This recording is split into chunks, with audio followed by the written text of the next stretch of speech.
Hey guys, Jeff with OptionBoxer.com. So I took some time today to figure out what was the absolute best way to start a covered call campaign or possibly get into the wheel strategy. If you've ever traded the wheel strategy, you know at some point the likelihood is pretty high that you're going to end up holding the bag. So with that, I think there's a couple of things that we can do to kind of mitigate some of that risk and give us the best possible chance of success on our wheel strategy or our covered calls. So let's go and look at the spreadsheet I have on the screen. You'll see that when I initially started to build this spreadsheet or kind of test the different ideas, it was just to look at to see what was the best way to get into a covered call. And what I found out is that the more common way to begin a covered call campaign wasn't the best way to get started. The wheel strategy was actually the best way. What I have on the screen, and I'll kind of walk through this really quickly, is I wanted to look at 5 different scenarios and what I think are common scenarios for people to get into a covered call or to begin their wheel strategy. And then we'll look and see which one of these is the best at the end. But just to kind of walk you through the layout here so you can kind of keep track of what I'm telling you. This is just the number of shares that I bought, and this was the share price that I paid. And then down below it is just the average share price. When you add all these up and then divide them, that's the average share price I paid. And then this was starting on January 4th. I just wanted to get an actual data from the market. And so this was just the date that I started. The premium and the discount is just that. If I had just bought the shares this day, obviously that would have been a better price than paying $31.76 averaging in, or dollar cost averaging over the course of this particular period of time. And so the premium discount is right there, would be a 5.8% premium on the share cost. So that pretty much walks you through how this is set up, information it's trying to convey. And so I just wanted to look at each of these strategies. And again, I started looking at a covered call and it ended up turning into the wheel strategy being the best possible entry point. I'm going to go ahead and pull Thinkorswim on the screen. Remember, when we look at a stock chart, we really don't know. I mean, we can have good fundamental data, we can have good fundamental analysis, technical analysis, and we can have a reasonable idea of what we think the price may do in the next few days. But in a volatile market like we've kind of all been in here for the last year and a half, we don't know the day we get in if the price isn't going to fall off a cliff. So I'm going to show you a quick entry technique you can use to get into a stock, possibly at the best possible price that you can. So if you want something just quick and simple, the best way to do it is trade when prices at the bottom of a range.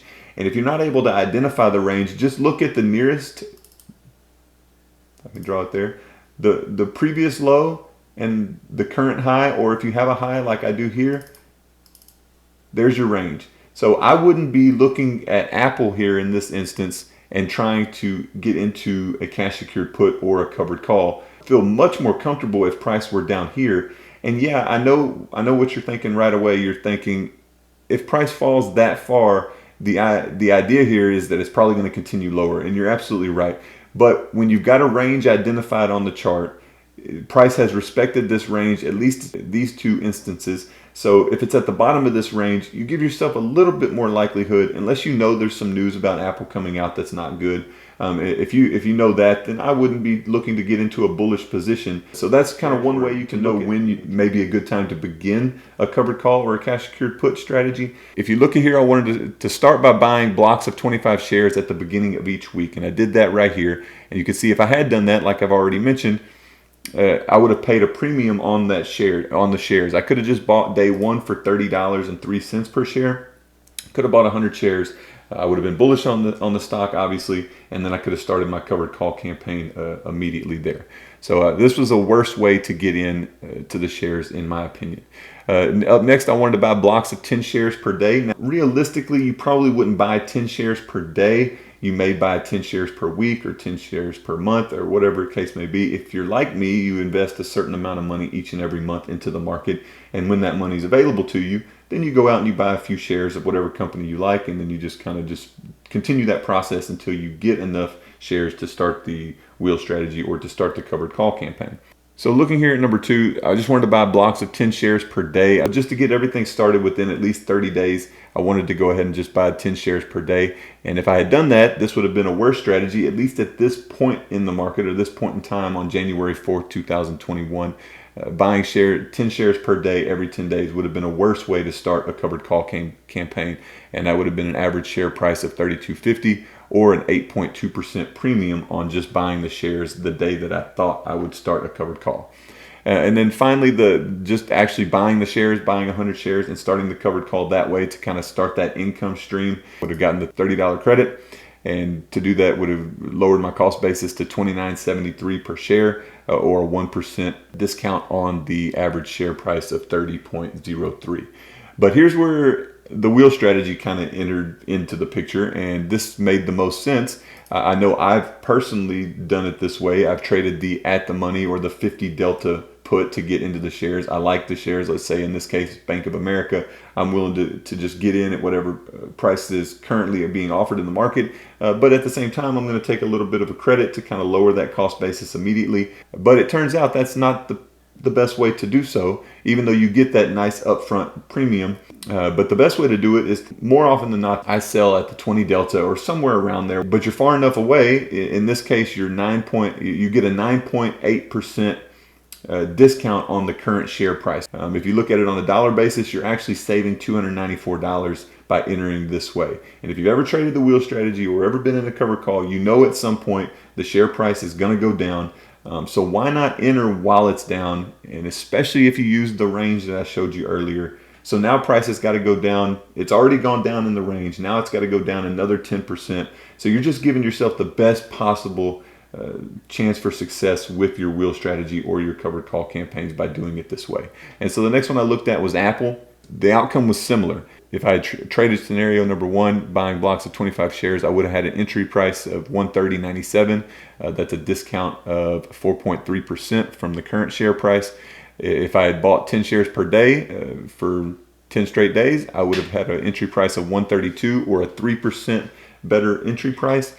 If I had just bought the shares immediately and received the credit to get the covered call, I would have only received 1.1% discount on the share price. If I had traded the 50 delta, I would have had a 3.8%. And then right here, again, the best possible scenario is to enter around the 20 delta, somewhere, whatever gives you the best bang for your buck, to get the credit. And it lowers that strike price to a point where, especially if you're trading at the bottom of a range, your price has already fallen. Now you're trading really 8 to 10% further away from that with your strike price, and you're collecting money while you wait. And it's really going to have to be a massive decline. I'm going to bring the chart back onto the screen. If we draw those ranges again that I talked about earlier, this is when I'm entering the cash secured put, is right here at the top of this range, or essentially the top of this range. If price had traded from way up here down to the low of this range, even if it was right here or right here, you're still on the bottom side of this range. So let's just use the absolute low. So price would have had to fall from up here to here, which means price has already fallen by 18%.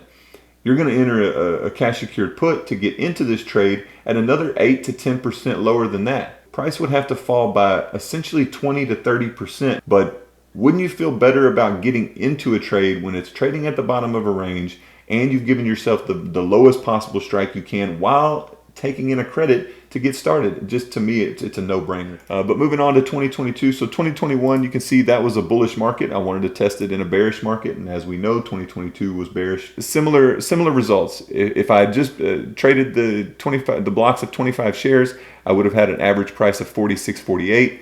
Or a minus 0.6%, which means I would have been paying a premium of 30 cents in this case. If I had bought 10 shares per day, again, not a good strategy to buy 10 shares per day. I paid a premium of 4.4%.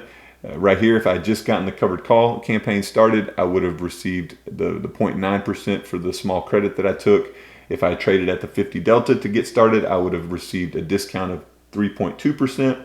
And then the average share price, if I had used the 20 delta to start the cash secure put or the wheel strategy, I would have traded at a 7.8% discount to the current share price. So again, just makes the most sense to me, and I take in a small credit.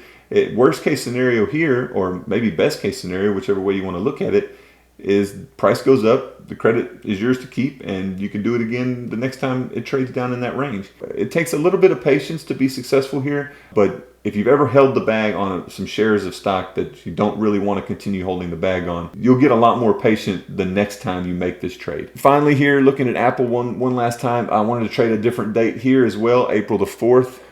Buying 25 shares per purchase, that turned into a 5.8% discount because prices continued to fall as I purchased more of them. Buying 10 shares per day, I got a 4.6 percentage point discount. If I had just gotten into the covered call, again, around a percentage point because you're only getting that small credit. If I had started at the 50 delta, I would have had a 4.4% discount. The best possible scenario is to trade around the 20 delta. With all that being said, I pretty much knew that this was true, but I wanted to test the data. This is the best possible way, even though you're taking in a smaller credit. If you have anything to add to it, or if I've missed something, please do let me know in the comments. I thank you guys for watching, and until the next video, God bless and take care.